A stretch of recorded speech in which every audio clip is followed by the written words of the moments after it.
Welcome back tutti frutti cooking. இன்றைக்கி மைசூர் ரசம் எப்படி பண்ணலான்னு பார்ப்போம். அதுக்கு ஒரு லெமன் சைஸ் புளியை கரைச்சி எடுத்து வச்சுக்கணும். ஒரு 50 கிராம் துவரம்பருப்பை அவிச்சு வச்சுக்கணும். இது தேவையான பொருள்கள். ரசம் வைக்கிற பாத்திரத்தில் 1 ஸ்பூன் மஞ்சள்தூள் போட்டு கரைச்சி வச்ச புளியையும் ஊற்றி அதுக்கு தேவையான உப்பையும் சேர்த்து அடுப்பில் வச்சு நம்ம கொதிக்க வச்சுக்கலாம். இந்த ரசம் ரொம்ப சூப்பராக இருக்கும். 2 in 1 பயன்படுத்திக்கலாம்.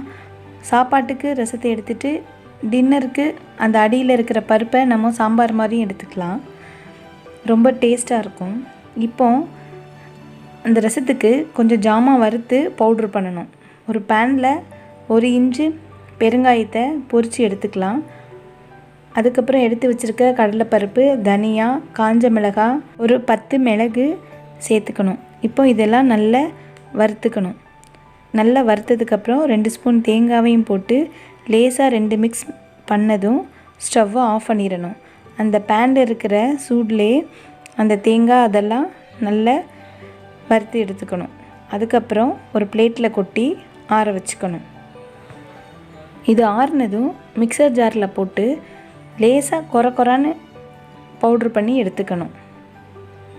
இந்த பவுடர்லேயே கொஞ்சம் தண்ணியும் ஊற்றி மிக்ஸ் பண்ணிவிட்டு நம்ம ரசத்தில் சேர்த்துக்கலாம், இல்லைன்னா கட்டி பிடிச்சிரும்.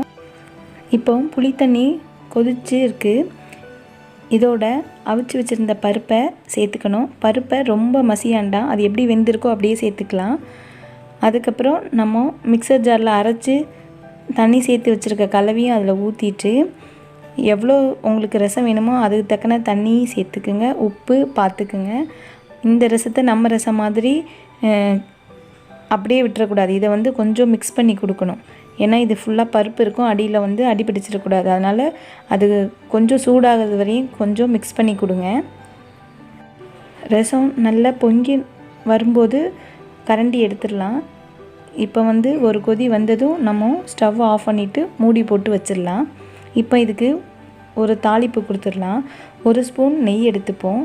அதில் ஒரு 1/4 ஸ்பூன் கடுகு போட்டுட்டு அது பொரிஞ்சதும் கொஞ்சம் ஒரே ஒரு காஞ்ச மிளகாய் போட்டுக்கலாம். கொஞ்சம் கருவேப்பிலையும் போட்டு தாளித்து ரசத்தில் சேர்த்துக்கலாம். நெய் வாசனையோட இந்த ரசம் ரொம்ப சூப்பராக இருக்கும். இதோட ஒரு துண்டு வெல்லம் விருப்பப்பட்டால் சேர்த்துக்குங்க. சேர்த்துட்டு நம்ம ரசத்தை மூடி வச்சிடலாம். ரொம்ப சூப்பராக இருக்குங்க இந்த ரசம். ட்ரை பண்ணி பாருங்கள் மறக்காமல்.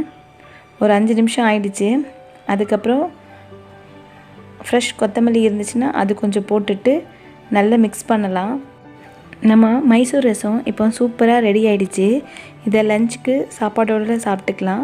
மீதம் இருந்துச்சுன்னா நைட்டுக்கு டிஃபனோடையும் எடுத்துக்கலாம்.